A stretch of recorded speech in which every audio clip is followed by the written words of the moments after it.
Happy 2013! I hope you've had a really good Christmas. Sorry I haven't made a video in a while, but in my family Christmas kind of lasts for about 2 to 3 weeks, so I just haven't had time. But I've got so many really exciting videos planned for this year, such as my discussion on book covers and my discussion on e-readers versus physical copies of books.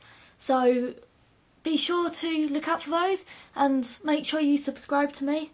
It's down there now, isn't it? So you can be alerted to when these videos are going to arrive. But today I'm doing my top 12 books of 2012. I've got them all here. These aren't in any particular order because I think they're all amazing and I just couldn't choose, but I'm just going to show you them and yeah, let's get started. So number 12 is Insurgent by Veronica Roth.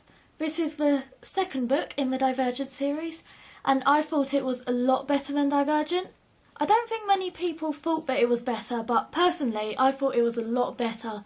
There was so much more character development and it was a lot more shocking, and it really showed the strains in Triss's and Thor's relationship, which I thought was a bit refreshing to the always lovey-dovey relationship that you get in a lot of YA stories. So I just thought this book was so good and I really can't wait to read the third one.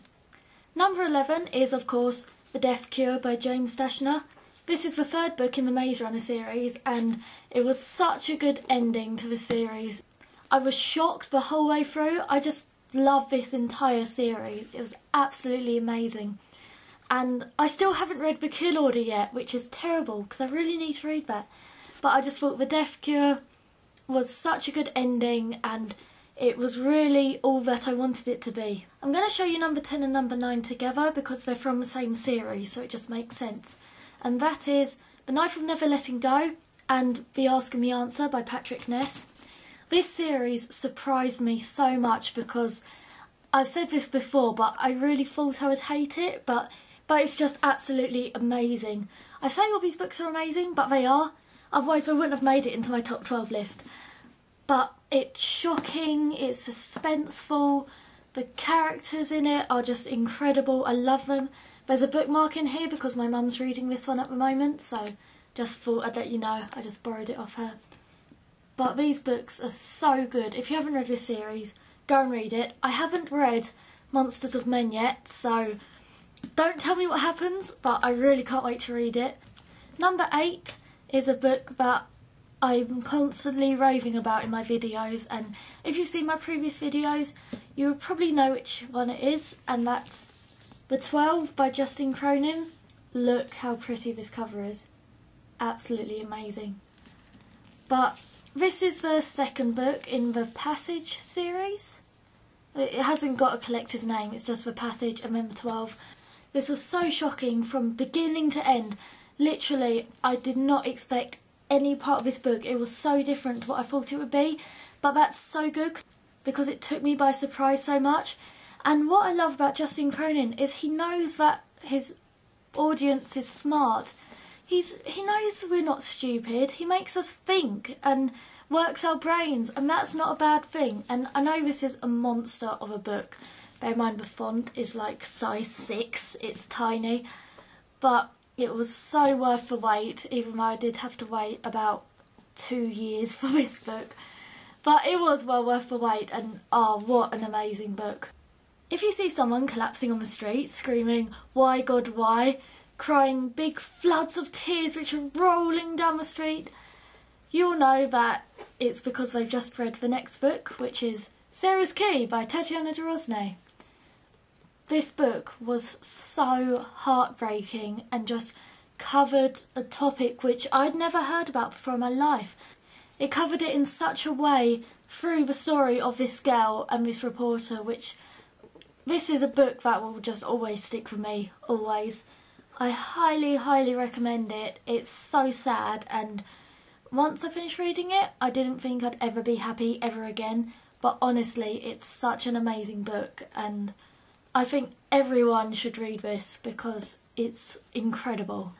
Number 6 is The Unbecoming of Mara Dyer by Michelle Hodkins. I first picked this up when I was going on my summer holiday, so I needed something to read. and I'd heard really good things about it, so I thought I'd pick it up, and wow is all I can say. This book was so good. It's one of my favourite YAs by far, definitely, and the ending was absolutely incredible. I don't like to say too much about these books because I like people with my favourite books to go in not knowing much about them, so then they can discover things themselves, because it's just so much better rather than me telling you all about the books and what happens, which I don't think is fair. But this is so good and highly recommend it. Number 5 probably won't come as a surprise for most people, although some people it might do. I'll just show you anyway. It's The Casual Vacancy by J.K. Rowling. Even though the beginning of this book was really slow and it took a lot of time to get into it, I thought the slow introduction was kind of needed, and then by the end of the book it was so gripping and you just wanted to know what happened to these characters, which I thought was really good. And it doesn't hide the ugliness of human society, if that makes sense. Kind of, J.K. Rowling kind of puts it out there and says, yeah, people do act like this, we're not perfect. And for that, I just absolutely loved it. Now, number 4 is from one of my favourite authors of all time. Absolutely amazing book. Whilst I didn't like it as much as The Kite Runner, I definitely thought that 1,000 Splendid Suns by Carlo Torsini definitely deserved to be in this list, because his writing style is so beautiful. And if you've read The Night Circus by Erin Morgenstern, you know how with that book you can taste the tastes that are described, and it's almost like you can smell them and you can hear the sounds that are described. Well, Carlo Torsini is like that as well. Even describing something as simple as a bowl of rice, it's so vivid and imaginative that you can just imagine yourself there so easily, and there aren't many authors, I think, that can really immerse you in the story that much. So that's why I put this book in here, because it's an incredible story. It's character driven, but it's also got a bit of action in as well. And just his writing style I'm absolutely in love with. Number 3 is probably the weirdest book I've ever read in my entire life, and that is House of Leaves by Mark Z. Danielewski. This book is just weird and scary and unlike anything I've ever read in my entire life. Literally, I can't even think of a book that compares to this at all, but it's so different, and that's why I love it. Like Justin Cronin, Mark Z. Danielewski knows that his audience isn't stupid. He knows we're smart and that we can think about things. You know, he doesn't have to spell things out for us. So it definitely plays with your mind, but it adds to the whole atmosphere, and this book scared me so much. Now, number 2 is a book that I've actually recently just read, and I absolutely fell in love with it. But the problem is I haven't got the copy on me because it's at uni, so obviously I'll have it when I go back, but for now I haven't got it on me, so I drew a picture for you instead, and yeah, it's The Perks of Being a Wallflower by Stephen Chbosky, and this is all you get at the moment, I'm sorry guys, but this book was such a surprise to me. I honestly didn't expect to like it as much as I did, and I think liking's a bit of an understatement. I absolutely loved it. I think the reason why I loved it so much is that I think with me, and also with a lot of people, I can identify with that book a lot, and it's so truthful. I mean, the way Charlie speaks, it's as if he's sitting right there just telling you what's happening to him, and a lot of the themes and issues in the book I can really kind of relate to, so it became kind of personal, but it was such a good book, and I laughed, I cried, and can I just say, I love Patrick, he's absolutely amazing. I would say if you haven't read it, go and read it, but I think most people have read it, but in case you haven't read it, go and read it. And number 1, I don't think even needs an introduction, but it's The Fault in Our Stars by John Green. I think this is on every single person's 2012 list. The reason why I waited until now to film this video though was because I got this for Christmas on one of my later Christmases, so it was like the 29th of December. And I really wanted to read it before 2013 so I could add it to my 2012 list.